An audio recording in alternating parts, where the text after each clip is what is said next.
Très positif forcément. Ouais. Ce sont des stades modernes qui offrent surtout aux spectateurs une qualité qu'il n'y a pas sur des stades plus vétustes, plus anciens. Mais c'est normal, c'est la vie de tous les clubs qui se dotent de nouvelles infrastructures. On est toujours excité à l'idée de les inaugurer. C'est les mêmes architectes canoniques, C'est génial. il y a des similitudes. Oui et non.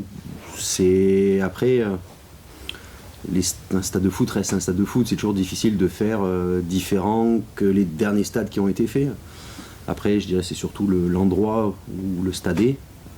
Il n'est pas complètement en dehors de la ville. Il n'est pas dans un endroit isolé. Il colle bien avec le paysage.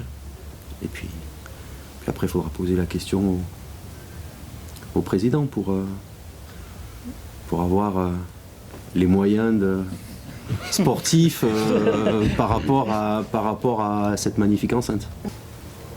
Paris. Paris, on sait ce que vaut Paris.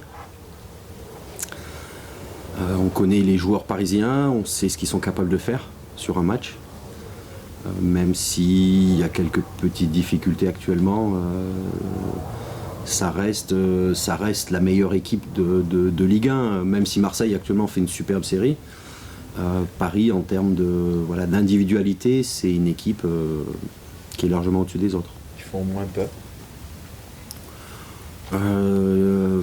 Ils ont eu quelques blessés les dernières semaines, donc forcément la qualité de jeu s'en est ressentie, mais c'est logique. Quand des joueurs cadres manquent, forcément les résultats sont toujours différents. C'est un match particulier à préparer pour vous en tant qu'entraîneur? Non. Non. Pas de stratégie. Stratégie, il y a toujours des stratégies avant un match, mais je dirais que l'avantage d'aller à Paris, c'est qu'on n'a rien à perdre. Au contraire, on a plus à gagner qu'à perdre. C'est la période qui est plus particulière parce que vous avez fait un non-match contre Caen. Il y a des choses à recadrer. Oui, il y a eu des choses à recadrer, des comportements à recadrer, des attitudes collectives à recadrer. On en a beaucoup parlé ensemble lundi avec les joueurs se sont vus entre eux.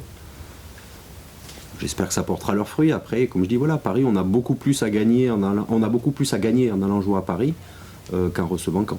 Maintenant, on a échangé avec les joueurs, je leur ai fait part de mon ressenti, de ma pensée, de ce que j'attendais d'eux, de ce que je voulais pas voir, de ce que je voulais voir. Maintenant, c'est terminé. Maintenant, on se projette sur un nouvel objectif. Il fallait crever l'abcès très vite. C'était ça votre idée aussi de...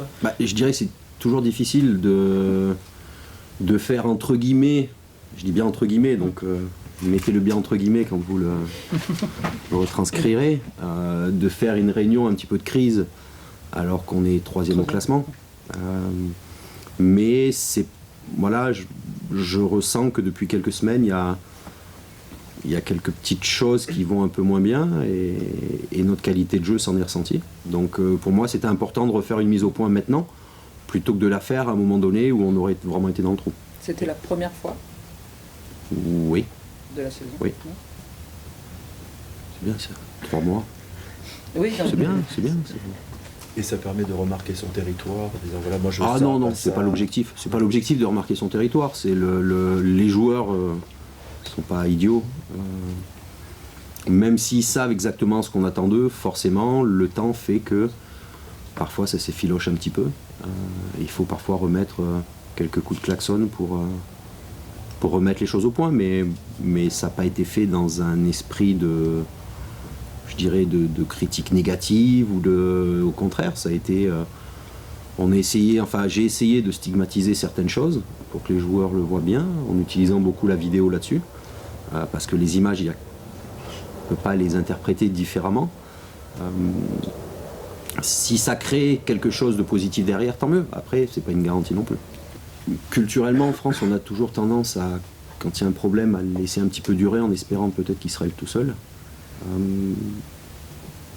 Mais 12 années de vie en Allemagne ont fait que généralement quand un problème arrive on le règle tout de suite, même parfois ça peut être de manière violente, mais il faut qu'il soit réglé tout de suite, il faut essayer de trouver un compromis, donc Comme je vous dis, ça fait quelques semaines que je ressentais un petit peu de relâchement et j'ai estimé que c'était le moment de refaire une petite mise au point, mais il n'y a pas eu de... bien sûr, ça a été des critiques individuelles, mais comme j'explique aux joueurs, c'est toujours la critique d'un entraîneur à un joueur, c'est pas la critique d'un homme à un homme, donc on reste toujours très technique dans ce qu'on essaye de faire. Je pense qu'avec cet effectif-là, on a besoin d'un petit peu d'ombre pour travailler. Ouais. Quand vous avez peut-être des joueurs à plus fort caractère, c'est bien d'avoir un peu de lumière, ça crée un petit peu de stimulation à l'intérieur du groupe, mais là, comme je le dis, je le répète, depuis le début de saison, j'ai un groupe de joueurs humainement très sains, mais je regrette qu'il n'y ait pas parfois un petit peu plus de caractère. C'est ce qui est un peu surpris dimanche sur le terrain, on n'a pas senti de joueurs, on les a pas vus s'engueuler, Ouais. Il y a ce manque de réaction qui est pas nouveau d'ailleurs. Mais... Ça a été une des choses dont on a parlé. Ouais. Vous savez les choses. J'attendais plus de mes joueurs cadres, de pas avoir peur, de parler, même comme je dis parfois même de dire des conneries sur un terrain, c'est pas grave. Ça permet aussi de remobiliser des gens, même si si sur le fond c'est pas, si sur la forme c'est pas forcément